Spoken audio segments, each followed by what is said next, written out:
Imaginons que l'on décide de faire un récap sur la contacto, mais sur le cours de contacto. Sur le cours de contacto, je ne parle pas du tout de lentille souple, lentille sphérique, lentille torique, en équivalence sphérique, avec les modes de stabilisation, la lentille qui tourne ou en rigide, 10% du corps même plus l'interne, c'est ce qui reste, un astigmatisme résiduel, une lentille rigide sphérique, quand est-ce que tu mets un corps externe, etc., etc. Je ne parle pas de ça. Moi, je parle du DK, je parle du DK sur E, je parle de la ionicité et je parle de l'hydrophilie. Et je parle de la lentille en silicone. Alors, le DK, on se le rappelle et on se l'imagine, c'est entre nous, c'est la perméabilité à l'oxygène. C'est la capacité du matériau à laisser passer l'oxygène. Donc on peut se l'imaginer comme ça, on peut s'imaginer finalement, plus le DK est fort, plus la lentille va être perméable à l'oxygène. Autrement dit, entre nous, petit comité, on imagine des petits trous à l'intérieur de la lentille. Plus il y a des petits trous, plus elle va laisser passer l'oxygène. On imagine ça. Ce qui veut dire que plus le DK est fort, plus la perméabilité à l'oxygène est bon. La lentille présentant le meilleur DK, enfin un très haut DK, c'est la lentille en silicone. C'est la claquette de la lentille de contact.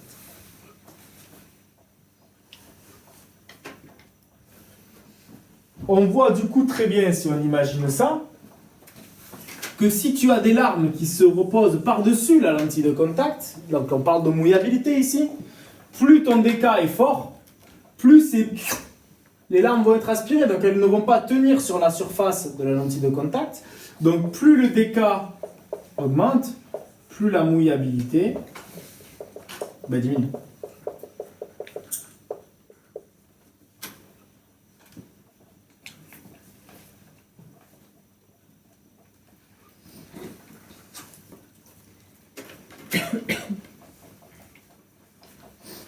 Le DK sur E.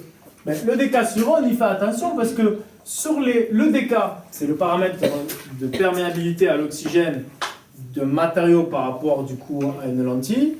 Le DK sur E, c'est d'une lentille en soi, en fonction de la correction. Ça veut dire que toutes les lentilles sur votre contact guide, tous les DK sur E sont calculés pour des puissances de moins 3 dioptries. Donc ici, on va vraiment tenir compte de la correction. Nous, ce qui nous intéresse, c'est de savoir que si une lentille a un DK d'une certaine valeur dans le contact guide, si vous avez une correction de plus 3, plus 4, plus 5, alors dans ce cas, ou plus 10, dans ce cas-là, le DK il sera forcément inférieur. Donc on y fait attention. Ok ? Le DK sur E, on a un paramètre qui est le DK, la perméabilité à l'oxygène. Le DK sur E, finalement, c'est le paramètre représentatif de la réelle transmissibilité de l'oxygène dans la cornée, mais attention, c'est pour une lentille de moins 3. On sait que il faut qu'il fasse soit 35, soit 125 pour limiter les œdèmes. Mais nous, de manière générale, quand on raisonne, on peut essayer du coup de raisonner sans forcément le DK sur E. En raisonnant uniquement avec DK, ionicité, hydrophilie et silicone. La lentille ionique, donc la ionicité. Une lentille ionique, c'est une lentille, on l'a imaginé, qui est chargée négativement à sa face antérieure. Ça veut dire qui est chargée en électricité statique, c'est ce qu'on s'est imaginé. Donc on s'est dit que plus une lentille était chargée en électricité statique, ici, plus elle allait attirer les lipides. Attirer finalement les lipides s'il n'y a pas une bonne qualité du film de larmes. Si tu n'as pas une bonne qualité des larmes, et dans ce cas-là, peut-être passer une lentille ionique, comme ça elle va bien capter les lipides et ça va augmenter la mouillabilité. Si tu as une lentille, si tu as un individu qui a un film de larmes chargé par exemple en maquillage, alors dans ce cas-là, mettre une lentille ionique va plutôt l'encrasser. Donc, si tu as des larmes peu chargées, tu peux très bien mettre une lentille ionique. Comme ça, tu vas augmenter la mouillabilité. Si tu as des larmes qui sont chargées, alors il vaut mieux prendre finalement une non ionique. Mais si tu pars quand même sur une lentille ionique, ce qui est largement possible, un individu a des larmes chargées, que ce soit en lipides ou que ce soit en maquillage, on décide tout de même de partir sur une lentille ionique. Dans ce cas-là, on part sur une ionique très bien, mais plus système oxydant. Pour décrasser la lentille de contact. Une fois par semaine. Ou 2 fois par semaine, peu importe. Une fois par semaine, c'est pas mal. C'est bon pour tout le monde? L'hydrophilie. L'hydrophilie, on avait imaginé la lentille qui se gonfle d'eau. On avait imaginé un petit verre d'eau et une bille de chez le fleuriste, une bille complètement lyophilisée, toute petite. On remplit en eau le verre et étant donné qu'il y a énormément d'eau, la lentille va se gonfler en eau et va être grosse, énorme. Elle va beaucoup se charger en eau. Ce qui est très bien, nous, pour notre cornée, puisque cette lentille de contact, du coup, ici, hydrophile, on imagine des petites billes d'eau à l'intérieur, même si ce n'est pas du tout réellement ça. Hein. Elles vont se charger d'eau, se gonfler, et donc permettre une meilleure oxygénation de la cornée. Si tu as beaucoup de larmes, ta petite bille qui est complètement lyophilisée, va beaucoup se remplir. Mais si tu prends exactement la même bille, mais tu mets très peu d'eau, elle n'a pas beaucoup de larmes, alors dans ce cas-là, elle va se gonfler, mais de pas beaucoup. Tu ne vas pas mettre une lentille à forte hydrophilie, tu ne vas pas mettre une lentille ayant besoin de beaucoup d'eau si l'individu n'a pas beaucoup de hauteur de prisme lacrymal.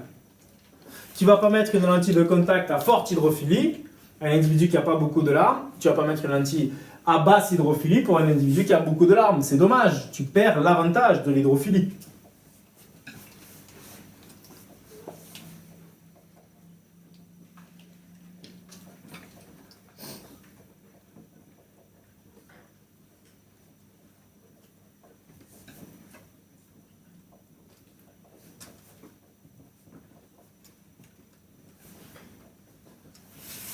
Alors, si finalement on discute, la ionicité, c'est plutôt en fonction de la qualité des larmes.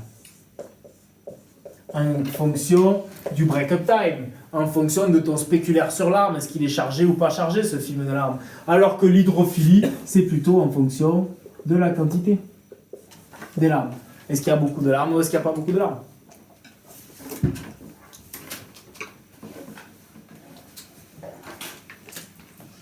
Une lentille à forte hydrophilie, il y a beaucoup d'eau. Donc l'oxygénation, elle sera au top. Donc ce qui sous-entend que la perméabilité, le dK va augmenter. La perméabilité à l'oxygène sera meilleure si vous prenez une lentille à forte hydrophilie.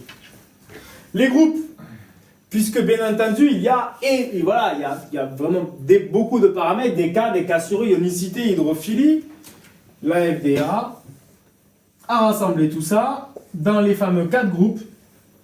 Groupe 1, groupe 2, groupe 3, groupe 4. En fonction de 2 paramètres principaux, à savoir la ionicité et à savoir l'hydrophilie. La ionicité, groupe 1, groupe 2, c'est non ionique, ionique, ionique. Les hydrophilies, c'est faible hydrophilie, forte hydrophilie, faible hydrophilie et forte hydrophilie. C'est une logique de construction. Non ionique, ionique, faible forte et faible forte.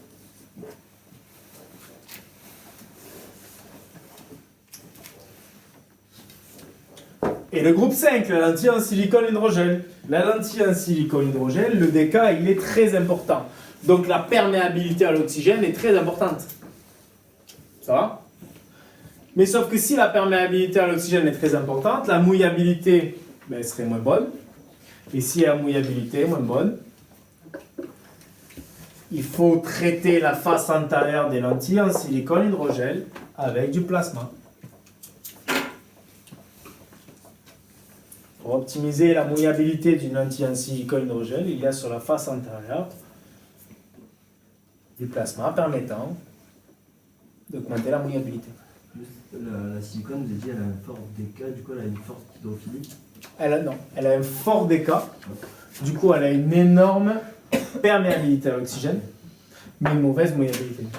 Donc plasma pour augmenter la mouillabilité.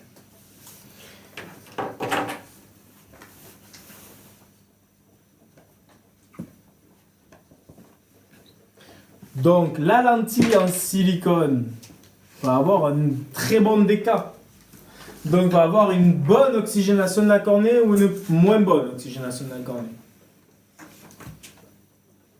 La lentille en silicone va avoir une bonne ou une mauvaise oxygénation de la cornée si le déca est très fort. Excellent. Maintenant, regardons le BTS de l'année dernière, BTS 2018. Question, page 6 sur 11, question 5.6. Question 5.5, commençons par les bases. Test lacrymo, petit a, test quantitatif. Citez un test non invasif permettant d'évaluer la quantité des larmes, hauteur du prisme lacrymal ou rivière lacrymale. Précisez la valeur limite en deçà de laquelle la quantité des larmes est considérée comme insuffisante pour un équipement en lentille souple hydrophile inférieur à 0,2 mm. C'est bon? La norme, c'est entre 0,2 et 0,4. Là, la question, c'est citer considéré comme insuffisante, inférieur à 0,2. Question B, quel test qualitatif? Citer un test permettant d'évaluer la qualité des larmes, soit break-up time, soit spéculaire sur l'arme. Ok? Question 5.6. La quantité et la qualité des larmes n'étant pas satisfaisantes, vous avez la possibilité d'adapter un lentille souple en silicone hydrogel LSSIHY ou en lentille rigide perméable au gaz LRPG. On vous dit une adaptation en LSH aurait augmenté le risque d'hypoxie cornéenne. Eh bien ouais, c'est vrai. Alors, pourquoi ça aurait augmenté le risque d'hypoxie cornéenne? Puisque le silicone va avoir un très fort déca, oui, mais le problème c'est qu'il va l'apporter beaucoup plus souvent.